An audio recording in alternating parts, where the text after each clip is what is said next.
Kepala Badan Narkoba Nasional Provinsi Sumsel, Brigjen Pol Tri Julianto Jatiutomo, sangat bahagia dan menyambut baik kerjasama yang akan dilakukan bersama manajemen Palembang Express bersama BNNP Sumsel. Dia mengatakan ini karena Allah menjawab doanya. Pasalnya doa yang diinginkan oleh Jenderal Bintang 1 dikabulkan dengan kehadiran Palembang Express melalui kerjasama yang dilakukan tentang hal publikasi kegiatan BNNP Sumsel, Rabu tanggal 7 Agustus tahun 2024. Sama Allah, ya Allah mudah-mudahan saya bisa kolaborasi dengan semua pihak untuk bisa melaksanakan tugas yang mulia. Ternyata terjawab tadi. Saya nggak tahu Masya Allah.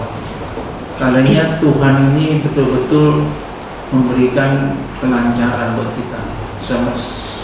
Jika kita punya niatan yang tulus ikhlas.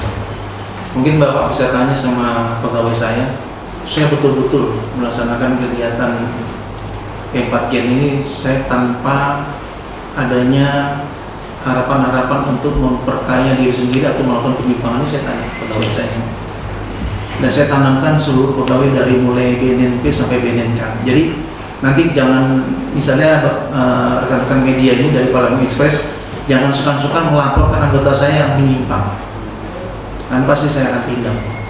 Kenapa? Tugas mulia ini jangan sampai dikotori.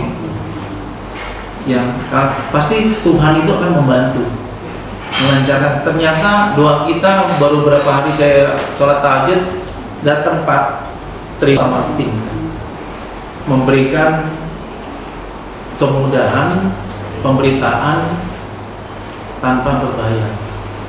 Ini luar biasa Pak Tri, saya terima kasih ya Pak Tri.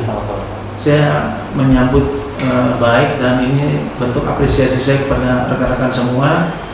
Ya, saya juga tidak menutup pintu buat rekan-rekan mau komunikasi dengan saya setiap saat. Saya pun tidak pernah menutup pintu. Saya sering sampaikan pada masyarakat yang ada di Sumatera Selatan.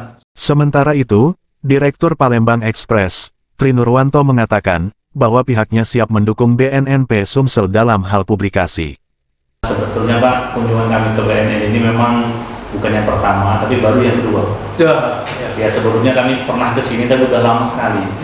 Makanya kami ingin ulang lagi datang ke sini, silaturahmi, karena dulu kami sempat menjadi hubungan yang cukup baik dengan BNN, tapi udah lama sekali. Jadi Pak, maksud tujuan kami ke sini, terima kasih sebetulnya sudah sangat gamblang sekali. Kami rasa kami juga pengen bersinergi dengan BNN dalam hal untuk penyampaian informasi publik ya terkait apa yang dilakukan BNN. Reporter Kurniawan, kameramen Al-Hadi Farid, palpres.com. Tekan subscribe, nyalakan lonceng notifikasinya dan ikutin media sosial Palpres lainnya.